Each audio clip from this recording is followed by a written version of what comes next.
मेरा पति रोज़ाना शहर से मेरे लिए जलेबी लेकर आता था, जिसको मैं बड़े शौक से खा लेती थी। लेकिन उसके बाद मुझे होश नहीं रहता था। सुबह उठती तो कपड़े गीले रहते थे और एक दिन पति की लाई हुई जलेबी मैंने फेंक दी और सोने का बहाना करके सो गई। और फिर जो मेरे साथ हुआ मेरे पति ने किया, वह सुनकर आपके रोंगटे खड़े हो जाएंगे, क्योंकि शादी की रात पति के कमरे में आने से पहले मैंने ब्लैक कलर की सूट नाइटी पहनी थी कि वह पहली ही नज़र में मुझे देखकर अपना दिल हार बैठे। वैसे मैं गांव वाली थी। मोहन मेरे करीब आए और मोहब्बत से मेरा हाथ थाम के कहने लगे कि तुम बहुत ही सुंदर हो। मोहन के यह शब्द ने मुझे नई जिंदगी दे दी और मैं खुद को हवाओं में महसूस कर रही थी। मोहन ने अपनी जेब में हाथ डाला तो मुझे लगा कि वह मुझे मुँह दिखाई का गिफ्ट देंगे, लेकिन मोहन ने जब हाथ निकाला तो मैं हैरान रह गए। उनके हाथ में जलेबी का थैला था और मोहन ने खुद ही वह थैला खोला और कहने लगे कि शादी की रात सबसे पहले मैं तुम्हें अपने हाथ से ही मीठा खिलाऊंगा। मोहन की बात सुनकर मेरे होठों पर मुस्कुराहट आ गई। कह रहे थे कि मेरे लिए खासकर शहर से जलेबी बनवा कर लाए हैं। मोहन ने मोहब्बत भरे अंदाज से वह जलेबी मेरे मुंह में डाली तो मैंने भी खुशी खुशी खा ली। वह बहुत ही स्वादिष्ट थी। मोहन मेरी आंखों में आंखें डालकर मुझसे मोहब्बत भरी बातें करने लगा और मैं ना जाने कैसे नींद में खोने लगी। थोड़ी देर बाद मुझे कुछ होश ही ना रहा। सुबह के वक्त मेरी आंख खुली तो घड़ी में पूरे 10 बज रहे थे। मेरे कपड़े गीले थे। मैं हैरान थी कि इस रात के इंतजार में मैंने एक एक पल गिनकर गुजारा था। उस रात में मैं कैसे सो गई। फिर मुझे मोहन का ख्याल आया। ना जाने वह मेरे बारे में क्या सोच रहे होंगे। कपड़े गीले कैसे हुए? मोहन कमरे में नहीं थे। मैंने तुरंत ही अपने कपड़े बदले और नहा धोकर तैयार हो गए। मैं अपने बालों को सुलझा रही थी कि मोहन कमरे में आए। उनका मूड बहुत ज़्यादा बिगड़ा हुआ था। कोई बात नहीं की। मैंने उससे बात करने की कोशिश की तो पूरी तरह गुस्सा हो चुके थे और यह बात मेरे लिए बर्दाश्त से बाहर था। मैंने सोच लिया था कि किसी न किसी तरह से मोहन को मनाकर रहूँगी। मोहन के जाने के बाद मेरी सास कमरे में आए तो मेरी आंखों में आंसू देखकर हैरानी से पूछने लगे कि क्या हुआ बहू। मैंने उन्हें बता दिया कि मैंने मोहन को नाराज़ कर दिया। वे कहने लगे कि मैं अभी मोहन से बात करती हूँ, लेकिन मैंने हाथ पकड़कर अपनी सास को रोक दिया। उसने कहा कि वह मोहन से कोई बात ना करे, वरना हमसे और नाराज़ हो जाएंगे। मेरी बात सुनकर वह खामोश हो गए और बोले, छोटी छोटी बातों को दिल पर ना लगाओ।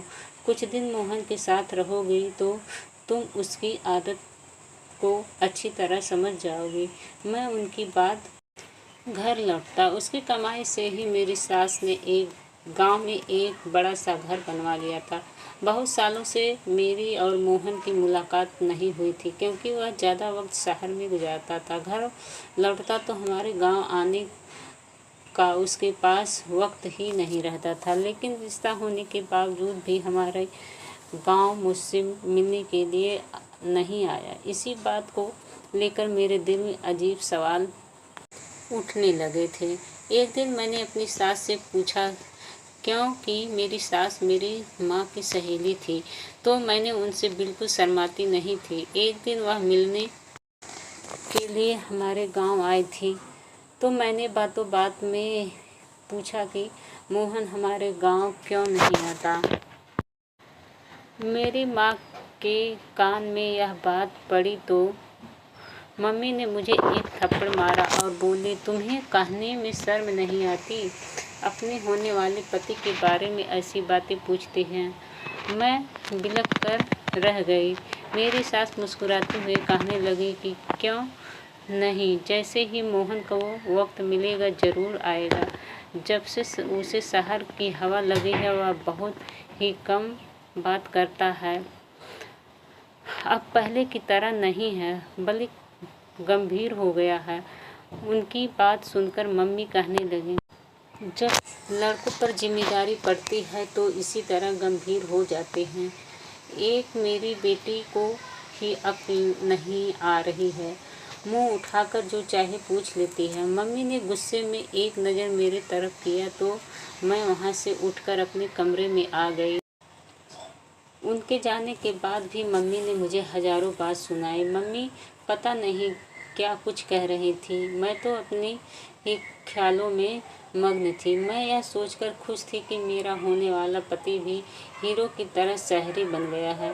मुझे शुरू से ही शहर में रहने का बहुत शौक था। उन्होंने शादी के लिए साल भर का वक्त दिया था और एक साल का वक्त बस सपने बुनने में ही निकाल दी।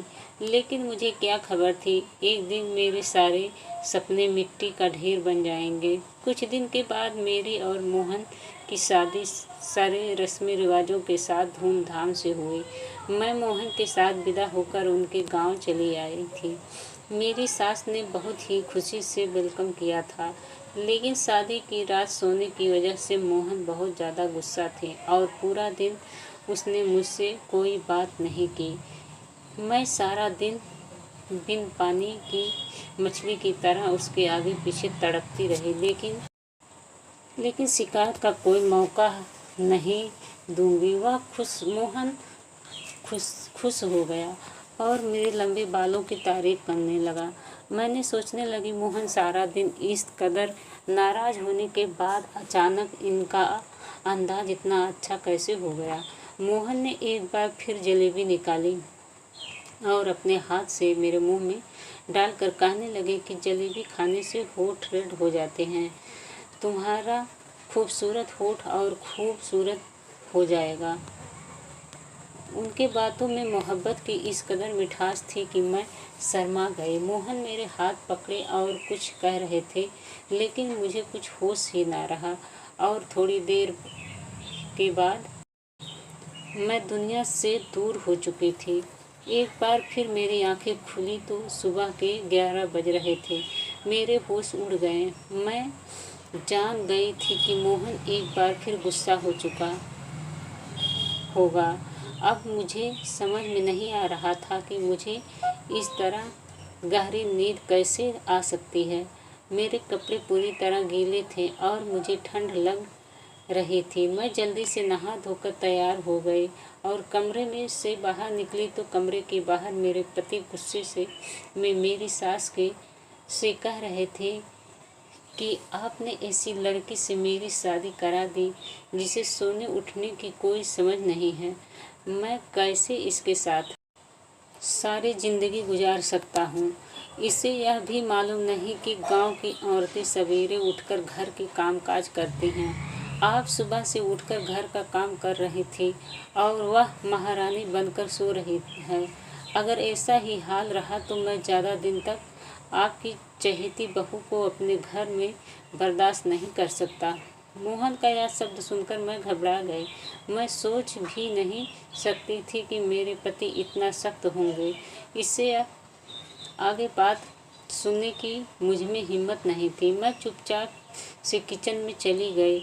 मेरी सास सच में सुबह से कामकाज में लगी हुई थी, क्योंकि किचन भी पूरी तरह साफ था और दोपहर का खाना भी बन चुका था। मैं मोहन के साथ साथ अपनी सास की नज़रों में भी गिर रही थी। मुझे रह रहकर अपने आप पर गुस्सा आ रहा था। ना जाने मुझे क्या हो गया था। मैं सारे घर का चक्कर लगाई तो यह पूरा काम कर चुकी थी और शायद इसी वजह से मोहन हद से ज़्यादा गुस्सा था। वह फिर छत पर जा चुके थे, क्योंकि उन्हें अच्छी तरह पता था कि मैं उनके पीछे छत पर नहीं जा सकूंगी। मैं सारा दिन रोती रही। वह खुशी जिसके लिए मैंने साल भर इंतज़ार किया था, मैं अब तक उससे दूर थी। ना ही मोहन का साथ पूरी तरह नसीब हुआ था और ना ही उनके दिल में जगह बना सकी थी। और मोहन के शब्द ने मुझे अच्छी तरह से यह बात बता दी थी कि अगर मैंने कोई गलती की तो वह मुझे घर से निकाल देंगे। मेरी गांव से बार बार मम्मी का फ़ोन आ रहा था। मम्मी कह रहे थे कि 1 हफ्ते के लिए हमारे घर आकर रह जाओ। रस्म के मुताबिक शादी के बाद 1 हफ्ते के बाद बेटी अपने मायके रहने के लिए आती हैं। मैं बिल्कुल भी नहीं जाना चाहती थी, क्योंकि मोहन मुझसे पहले ही नाराज़ थे। ऐसे में अगर उनको छोड़कर मम्मी के घर चली जाती तो शायद वह कभी मुझसे बात ना करते। रात के वक्त मोहन कमरे में आ गए। मुझे हैरानी हुई, अचानक ठीक कैसे हो गए। मेरे पास बैठकर खुद ही पूछने लगे कि तुम्हारी मम्मी का फ़ोन क्यों आया था। मैंने सारी बात बता दी तो कहने लगे कि अच्छी बात है, तुम चली जाओ, वरना मम्मी कहने लगेंगी कि मैंने मना किया है। कल से मेरी नौकरी भी शुरू हो रही है। मैं भी सुबह सवेरे शहर जाऊंगा तो रात को ही घर वापस लौटूंगा। तुम 1 हफ्ता वहाँ गुजार कर आ जाओ और मम्मी को भी अपने साथ ले जाओ। मुझे मोहन से इस तरह की दूरी का भरोसा नहीं था। मुझ में इतनी हिम्मत नहीं थी कि मैं आगे उनकी बात सुनूं, इसलिए मैं भी खुशी खुशी राजी हो गई। मोहन ने फिर जलेबी निकालकर खुद ही मेरे मुंह में डाल दी और कहने लगे, तुम इसे जल्दी जल्दी खाने के बजाय आराम से खाया करो। यह शहर का मशहूर हलवाई की है। इससे तुम्हारे होठ रेड हो जाएंगे और बहुत ही खूबसूरत लगेगी। मैं मोहन को इस तरह के बदलते हुए देखकर बहुत परेशान थी। वह जितने सख्त थे उतना ही मोहब्बत करने वाले भी थे, और उनका गुस्सा करना सही था। मेरी गलती की वजह से वह गुस्सा थे। मोहन कहने लगे कि मैं मम्मी को बता कर आता हूँ कि तुमको कल तुम्हारे गांव जाना है, मेरा इंतज़ार करना। मोहन की बात सुनकर मैंने मुस्कुरा दिया। मैंने सोच लिया था कि मैं किसी सूरत में आज नहीं सोऊंगी और मुझे मोहन का इंतज़ार करना था। गांव जाने से पहले उनके दिल से अपनी दूरी को मिटाना था। मैंने जल्दी से नाइटी पहन ली। दीवार पर लगे शीशे में अपने होठ को देखकर हैरान रह गई थी। वह सच ही कहते थे कि मेरे होठ रेड हो जाएंगे। मैं बिस्तर पर आकर बैठ गए उनका इंतज़ार करने लगे, लेकिन मोहन के वापस आने से पहले ही एक बार फिर मैं सो चुकी थी। सुबह 10 बजे मेरी आँख खुली तो मोहन शहर की तरफ निकल चुके थे। वह बहुत सुबह ही शहर के लिए निकल जाया करते थे, क्योंकि शहर तक जाने का रास्ता 2 घंटे का था। मुझे खुद पर रोना आ रहा था। शादी के 1 हफ्ते बाद भी मैं मोहन के साथ कोई रिश्ता ना बना सकी, और मोहन के गुस्से की वजह सिर्फ मैं थी। यह सोच सोचकर परेशान थी कि मेरे कपड़े गीले कैसे हो जाते हैं। शायद मोहन मुझे उठाने की कोशिश। मैं कमरे से निकली तो मम्मी भी करते जाने के लिए मेरे कमरे से थी। मेरी सास मुझे देखकर कहने लगी कि मोहन तो चला गया, अब हम दोनों को ही गांव के लिए निकल जाना है। मैं बुझे बुझे दिल से अपने मायके के लिए निकल गई। मेरा दिल तो मोहन के साथ ही शहर चला गया था। अब मुझे उनसे 1 हफ्ते के बाद ही मिलना था। मेरे घर वाले मुझे देखकर बहुत खुश हुए। मेरी छोटी बहन को खुशी का ठिकाना ना रहा। सारे गांव में मेरे आने की खबर पहुंच गई थी, इसलिए औरतों का झुंड मुझे देखने के लिए आने लगा। पड़ोसन वाली मौसी की बेटी सुनीता की शादी थी। वह मेरी पक्की सहेली थी। गांव आकर मुझे उसकी शादी में घूमने का मौका मिल गया। खूब शोर शराबा हो रहा था, लेकिन फिर भी मेरे दिल में कोई खुशी नहीं थी, क्योंकि मेरा दिल तो मोहन के पर अटका हुआ था। हैरानी की बात यह थी कि जब से मैं अपनी माँ के घर आई थी, मुझे बिल्कुल भी नींद नहीं आ रही थी, और मोहन के कमरे में आते ही बिस्तर पर गिर जाया करती थी। यह तो मैं सिर्फ करवटें बदलती रहती थी। शायद मोहन की याद मुझे सोने नहीं दे रही है। मेहंदी की रात ही पड़ोसन मौसी की बहन का बेटा केशव शहर से शादी में घूमने के लिए आया था। वह बचपन से ही गांव आता जाता रहता था। मुझे देखते ही मेरे पीछे पीछे घूमने लगा। मैं हैरान थी कि उसे क्या हुआ। उसकी नज़र मुझ पर जमी हुई थी और इस बात को शायद मेरी सास ने भी महसूस किया था। मुझे अजीब सी घबराहट हो रही थी। पहले ही मेरे और मोहन के बीच का रिश्ता कुछ ठीक नहीं था और केशव के बारे में मेरी सास को पता चला तो मेरा बसा बसाया घर उजड़ जाएगा। इसलिए मैं पड़ोसन मौसी के घर से निकलकर अपने घर वापस आ ही रही थी और केशव मेरे पीछे पीछे आया। मुझे रोककर कहने लगा कि मुझे तुमसे प्यार है और अगर तुम कहो तो मैं तुम्हारे घर का रिश्ता भेज दूँ। केशव की यह बात ना तो मेरी जान ही निकाल दी। मैंने गुस्से से केशव से कहा कि मेरी शादी हो चुकी है और बेहतर यह है कि आगे तुम ऐसी कोई बात ना करना। मेरी बात सुनकर तो केशव कहने लगा, शहर में मेरा बहुत बड़ा बंगला है, गाड़ी है, मैं तुम्हें खूब खुशी दूंगा, लेकिन तुम अपने पति को छोड़कर मेरे साथ चलो। मैं हमेशा से ही तुमसे प्यार करता हूँ। मुझे क्या पता था कि 17 साल की उम्र में ही तुम शादी कर लोगे। मैंने उसे गुस्से से कहा कि आज तो यह बात कह दिया, लेकिन आगे ऐसी बात ना करना।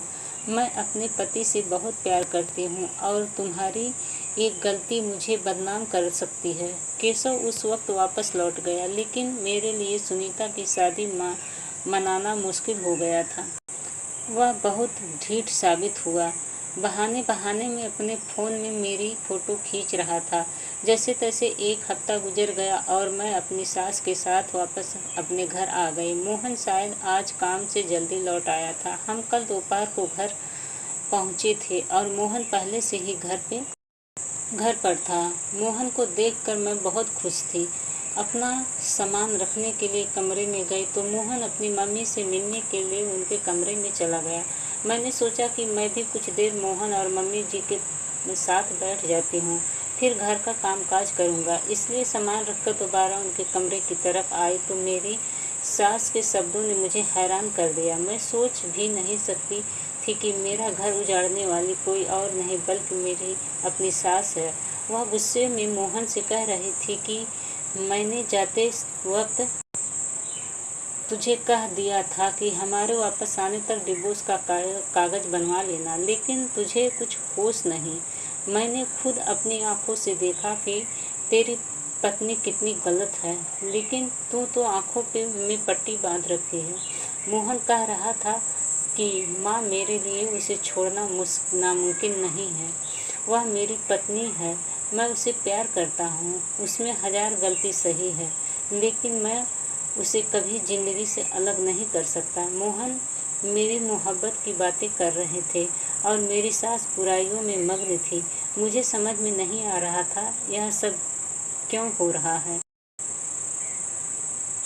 मेरी सास मुझे इतना चाव से ब्याह कर लाई थी तो मुझे डिवोर्स क्यों दिलवाना चाहती थी, और मोहन जो मुझे बहुत ही सख्त लगते थे वह कितनी प्यार से बातें कर रहे थे और मेरी खातिर अपनी माँ से लड़ रहे थे। मेरा दिल पूरी तरह उलझ चुका था। जब मोहन कमरे में आए तो मेरा बिल्कुल भी जलेबी खाने का मन नहीं था। मैंने जलेबी का थाला उनके हाथ से ले लिया। जबकि मम्मी उनको किसी काम से आवाज़ देने लगी तो वह कमरे से निकल कर चले गए। मैं चुप्पी से थैली को एक कोने में छुपा कर रख दिया कि मुझे नींद नहीं आएगी, और मैंने आंखें बंद की थी। जब मोहन कमरे में वापस आए तो मेरी जान निकल गई। जो कुछ मैंने देखा मुझे अपनी आंखों पर यकीन नहीं हुआ। मोहन ने जग भर कर पानी मेरे ऊपर डाल दिया था। मैं आंखें नहीं खोली। आज मैं दूध का दूध, पानी का पानी करना चाहती थी। मोहन किसी को आवाज़ देकर कहने लगा कि अंदर आ जाओ, यह पूरी तरह बेहोश हो चुकी है। थोड़ी देर में एक खूबसूरत लड़की मेरे कमरे में चली आई। वह मेरे बिस्तर पर मोहन के साथ बैठ गई और वह दोनों जिस तरह एक साथ थे मेरी जान निकल गई। इससे ज़्यादा मुझे बर्दाश्त की हिम्मत नहीं थी। ठंडे पानी से मेरा शरीर कांप रहा था। मैं उठकर बैठ गई। मुझे जगता देखकर उन दोनों की आंखें हैरत से फटी की फटी रह गईं। मैंने मोहन की तरफ घूर कर देखा। उस वक्त मैं इतना गुस्सा में थी कि मुझे मोहन से डर भी नहीं लग रहा था। मैंने मोहन से कहा कि मुझे सच सच बताओ, यह लड़की कौन है? जिलेबी में ऐसा क्या था जो मैं अपनी होश खो बैठती थी? तुमने ये सब क्यों किया और मुझे इतना बड़ा धोखा क्यों दे रहे हो? मैं सवाल पे सवाल पूछती चली गई और मेरे अंदर एक तूफान उठा था। मोहन सिर झुकाकर कहने लगा कि यह लड़की उनकी पत्नी है और उससे शादी करके 2 दिन पहले ही गांव में आए थे। वह कभी मुझसे शादी नहीं करना चाहते थे, लेकिन उनकी मम्मी की ज़बरदस्ती उनका रिश्ता मुझसे तय कर दिया। पत्नी का नाम सुनकर मेरे पैरों तले से ज़मीन निकल गई।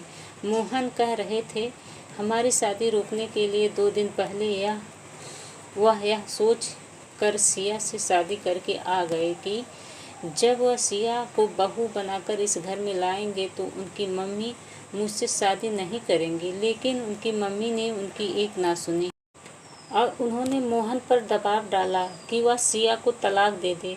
मोहन सिया को छत वाले कमरे में रख दिए, क्योंकि गांव में औरतों को छत पर जाना मना था।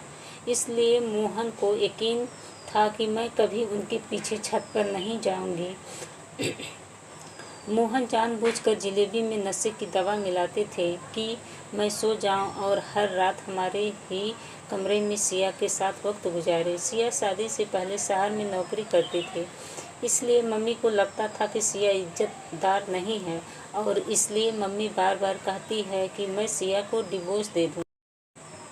सिया मेरी पहली प्यार है। मोहन कह रहे थे कि मम्मी ने आत्महत्या करने की धमकी दी थी, इसलिए मोहन ने मुझे अपनाया है।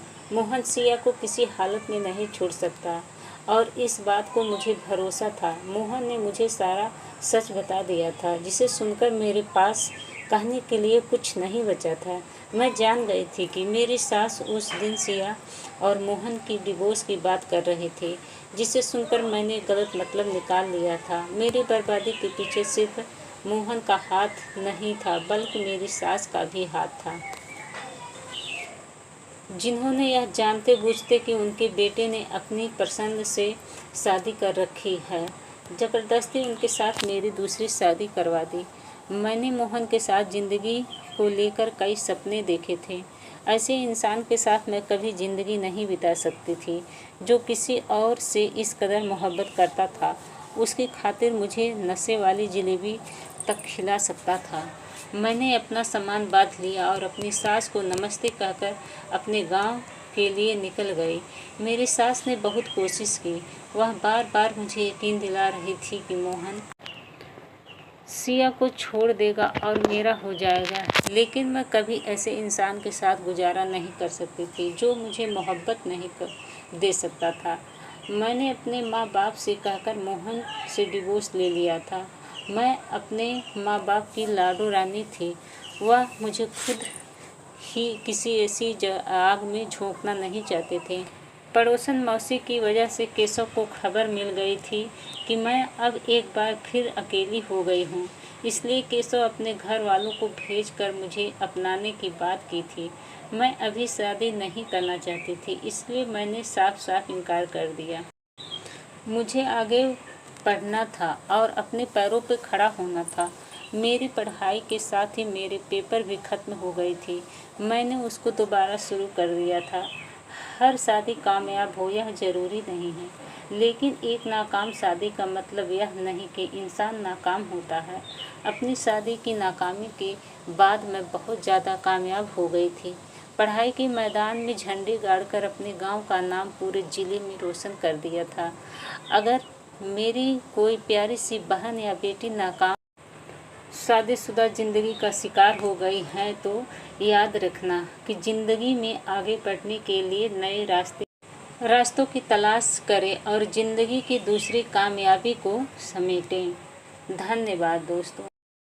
तो दोस्तों, मेरी कहानी आप लोगों को कैसी लगी? कहानी आप लोगों को अच्छी लगी होगी तो हमारे चैनल को लाइक, कमेंट, सब्सक्राइब कीजिएगा। नमस्ते, धन्यवाद।